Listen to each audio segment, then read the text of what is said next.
Hello, hello everybody. Hello Ghanaians, home and abroad. Greetings to you from Joby FM Radio. We're here this evening. I'm here. My name is Divine Manche Tutukuni. I'm here with my friend Bernard. We want to discuss a few things about things going on in Ghana. This is Joby FM Radio 1. I am Tutukuni Manche. Hello, Mr. Bernard. How you doing? Hey, thank you for having me here, and I want to say good evening to all your listeners. And then I'm happy to be here, to discuss, whatever the topic is today. Great. Thank you for coming. Thank you for honoring the invitation. You're welcome. Yeah. I want to give you a few minutes so that you just tell us a few things that you think you know for now that are going on in Ghana before we get to the topics we want to discuss. I think the current pressing issue in Ghana is about the EC, and that is where my major concern right now is. And I'm not sure whether the EC is really equipped and ready and have the human capacity to undertake this coming election. You could see that they just decided to have register people to vote, and my understanding is that there is a lot of discrepancies in the register that they compile, and the time is close, so this needs to be fixed for people to be able to have confidence in the system. And when such things happen, people lose confidence in the EC, and which will affect the result of the election. So it's something that I'm really bothered right now about it. Yeah. So that's my number one concern in Ghana right now.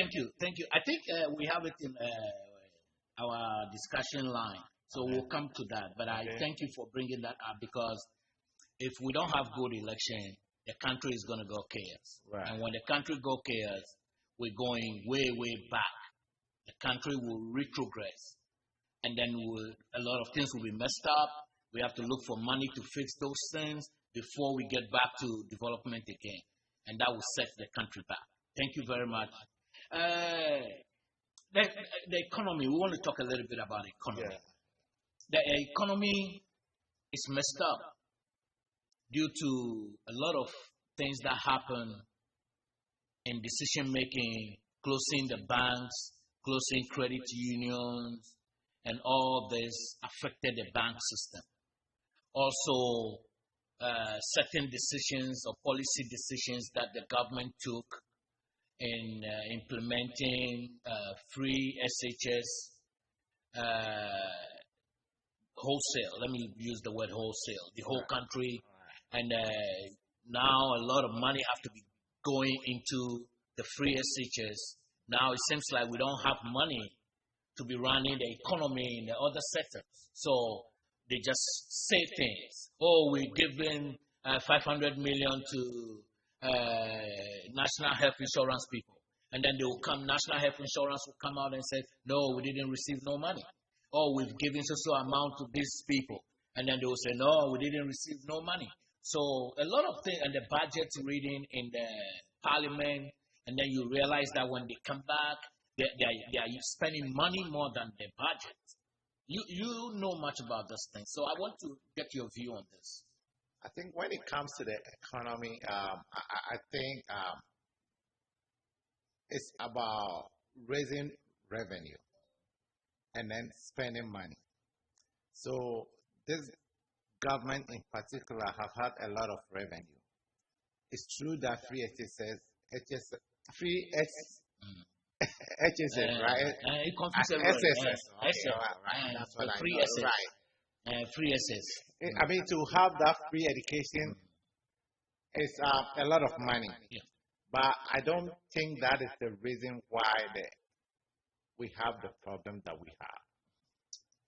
You can have free HSS and at the same time be able to reduce your government expenditure. But what this government is doing, they want to have both. right? So when you have free HSS, your expenses go high. Mhm. So any rational government will say that, okay, this education part is going to absorb much of our revenue, right? If it's going to take much of our revenue, we need to cut somewhere. Yeah. And you, like a country like Ghana having 50 or 120 ministers, that is a problem. So you can have a lot of savings there if you cut that number to maybe even 50. There are a lot of people working in the Jubilee House that they don't need to be there. That's right. So when you cut all those expenditures, right, when you employ somebody at this time of level, they are giving vehicles, which is almost about $40,000, and then a minister is getting a car and all those expenses. When you are able to cut them into maybe about 40% or 60%, the country can still go on. Mhm. Then you can divert that revenue into other sectors. So, I mean, I can't sit down here and criticize the free education that the high school people are being, are being given. Mhm. Yeah, I know maybe you can talk about how it was implemented That's and right. all that, but That's at least it's little kids, people are benefiting. So Yeah. I'm gonna leave that. Yeah, okay. Okay. But when you have such situations, then you have to look at, okay, You have to balance yourself. balance it. So Yeah. where can I cut? Where Mhm. can I reduce the expenditure Mhm. to be able to not have the effect that we are having right now? So education is important. So Yeah. we give the kids education, but we don't need extra 50 ministers that we have. That's right. We don't need extra about 400 or of chief of people working at the Jubilee Jubilee House House, the doing presidency. absolutely nothing, Yeah. right? And they are being provided with all this, And some ministries that have Yeah. been separated in pieces can Right. be put together. Yeah. Aviation can come under Right. transport. Yeah, so there can be consolidation in some sectors, right? That's right. There's Ministry of Fishery, Ministry of whatever. Why don't they have one agri ministry? That's And all. then have one have substantive thank you. minister and things like that. So these are some of the things that when you are in such situation, you should be able to sit down, analyze it, and see that, okay, where can I cut to be able to direct that revenue right into different sector? So To give booster to the Right. economy, right? And then the next thing is this government has raised a lot of money. Mhm. There has been a lot of revenue coming in before COVID, Yeah. right? Before COVID. That's So right. let's take it out. Mhm. Before COVID, there has Mhm. been a lot of revenue coming in, and also they have borrowed a lot lot of of money. money. All right, so there need to be proper accountability. Thank you. My fear with all this, debt that being put is the future, the little kids who are coming to pay for it. That's right. And we have older people who are 70, 80, 90 running the country and going to take all this debt and put on the country for young people who are in their 30s and 20s to come and pay for it. And I believe that is irresponsible on the part of leadership. Thank you. And that hinders the economy of the country too. Right. Because you borrow too much, you don't have no money. All your money is going to pay the debt. So Yeah. you can't get money to develop the country. Right. I think the last time I checked, the debt stock is about 63% of GDP. And under normal circumstances, when you even individual, you can't use $60 of every money or 60 cedis of every money that you make To pay your debt. to pay your debt. I mean, you can't survive on that. No. Right? So that goes to show the, mismanagement of the economy. You have to, and everybody can go and borrow and do something. That's right. Right? You see, the problem I also have with our latest graduates, that's how I call the latest graduate, the modernization education graduate, the doctors, the professors, the communities, Kwame Nkrumah, and very few semi-graduates. Most of his ministers did not even gone to the university. But look at what they did. All that they did is still what Ghana is using as base. Akosombo Dam, motorway, Tema Harbor, Tema Oil Refinery, all these big things. Some of the companies, some of the great companies were collapsed by our latest government. Revolution collapsed some of them, and then they sold it among themselves. Nana Konadu Ajima Rawlings bought in Sawan Fish Cannery. I think it's five CDs. You see, these are some of the things we all have to stand against. When the revolution came, the husband led the revolution. People who have two houses, one was taken away from them and given to somebody else because they said everybody should own one. But now look at them. Look at them. If J.J. Rawlings does not even have a penny, fine. But look at the wife. The wife ride behind revolution and then turn to democracy and acquire so many wealth. Right? And now people are capitalizing on that, stealing from the government, stealing from the state, and nobody's saying anything. And it pisses me off a lot. But I digress. Let's continue with this thing we're talking about. You've spoken about the EC. Let me slash in security. What do you think about the security status of Ghana right now? What do you think? I mean, I think that is one aspect of issue that needs to be improved. I mean, it's not encouraging the news coming from Ghana. The amount of robberies, the amount of people being attacked, and then you can see that only if you are not in power. And then just last week, a professor was killed. You understand? And then there's no news about it. So when you live in Ghana, you can lose your life at any point in time without having any help from the police or anybody. Simply nobody cares. Yeah, nobody cares. It's something that is sad, it's trifling, and then the police need to set up to do their job, and then they need to be resourced to be able to go after the criminals. And then the country needs to, and this is an election year, so all these things have to come together to make sure that the citizens are comfortable, everybody can go about their duties, and the police need to be held responsible. They need to do their job. And to be honest with you, I always say that this security breakdown happened the day they put accountant to be a national security head. Kendapa, to the best of my knowledge, has no security training. He has no background in security. So how can you give national security head to somebody like that? Does he know what he's doing? And then you put Brian Champon, head of national security something. And they just misusing, let me use the right word. They're just abusing power. And what I say is this, look, these things people cannot go scot-free doing all this kind of thing. They need to be held responsible.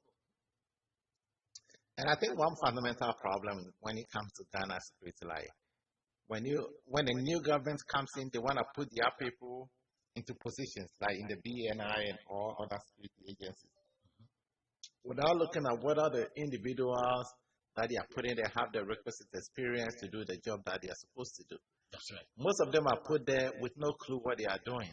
So if you see that we have this issue about, there is no underground work going on.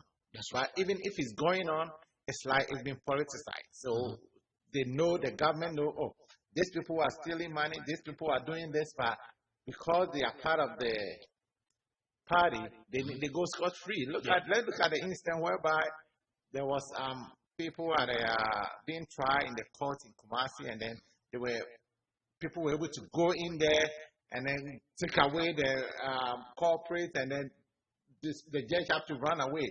What happened to that issue? So when you see that you start showing this style of indiscipline in the society, then the country is there, but there's no security. You know what, Mr. Bernard? I blame President Mahama. The security breakdown in Ghana, I put it at the lap of President Mahama. I will give the reason why.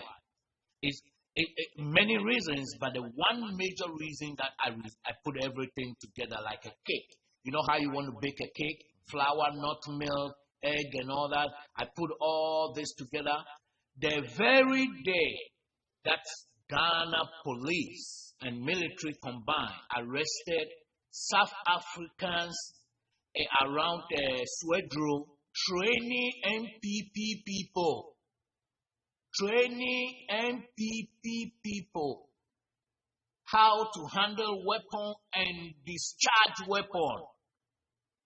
The very day the people were arrested, the following day, the people were deported back to South Africa.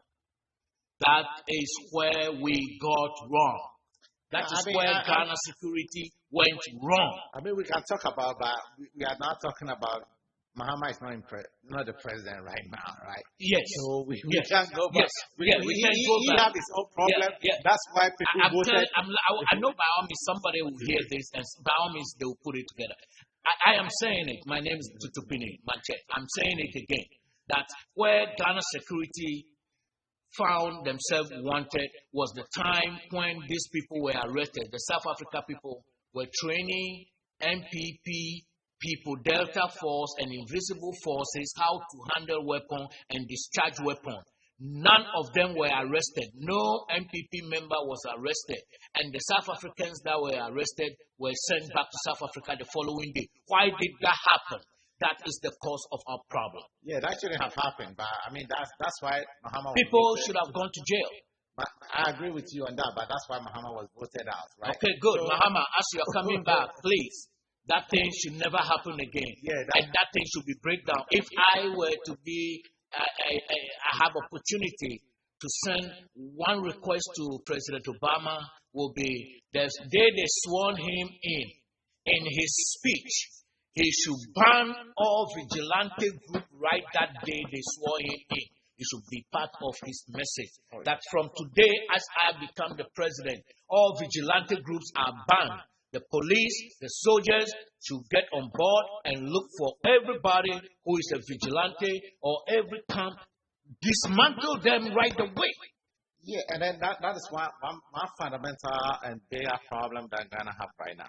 When you look at this vigilante group, right, they are being protected by the politicians. The politicians, yeah. So they can go. I think I saw a picture somewhere on Facebook or YouTube where an individual, because he is part of MPP, was talking to a policeman and then trying to pull up a gun on the policeman. Yes. And I'm like, what the heck is going on? Yeah. You understand? And when this politician, they just don't care about the people. So when they come up with all these people, their kids are not included. Their family are not included. But they just pick up some tags and then put them together, give them gun, and then send them out there with some 50 cities, right? That's right. Just to go and cause this mayhem. That's right. But I put all that blame on the current government for this mess in the society right now. They need to bring all their supporters and then vigilante to book, right? And then dismantle them, because if they do that, they keep them around, it's going to affect this, it's going to affect this coming election. And then this coming election is fundamental to this country. So it needs to be really, really, really organized very well. And then anybody who is, trying to vote have the opportunity to vote and then exercise their constitutional right. Great. Okay, right now, I want you to just tell us a little bit about what you think about Kennedy Japan issue, the content issue case on Kennedy Japan, and the way Kennedy Japan is playing the game, and judiciary is just following suit. Can you tell us a little bit about that? I mean, I think it's sad when you look at somebody who is a legislator can talk this way, and then at the same time can just make such nasty comments and go scot-free. I think they need to be brought to book, and if he needs to be brought to book, he needs to be punished. His radio station needs to be fined, for that comment. But you could see, as in Ghana and as with MPP, they will get away without any responsibility, because you could see the way they are trying to, waste their court time. Such issue won't happen in a really, really civilized society. And I believe that Kennedy needs to be punished, and then he needs to pay the price for, as the Monty 3 was dealt with. I believe that he needs to be, treated the same way. Yeah. You see, our judiciary is getting messed up. And it's very serious because politicians are taking over the judiciary. Recently, a guy who stood as an MP for MPP in the whole Central is appointed by President Akufo-Addo as a judge. How would people think if they take...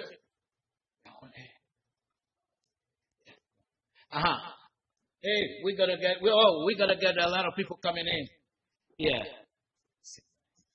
Yeah. So that person was appointed as a judge. Don't you think there will be compromise? I think so.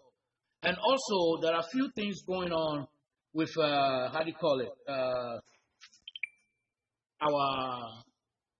election coming in December 7th. We don't know what exactly is going to happen. We don't know what exactly is going to happen. We are praying, trusting God, peace will reign. What do you think? Yeah, I mean, it's something that we all hope that this election will be peaceful. But also at the same time, when you look at what is happening, it doesn't look like the EC is on top of its game, right? They just recently compiled a new register, voters register. And then, according to source, a lot of people names are missing. Some people, my understanding is one of the register, they just use one picture for anybody who was registered, right? And then I think they want to go back and do another re-registration. But this is what some people were saying, that it's too close to election to try and compile a new register.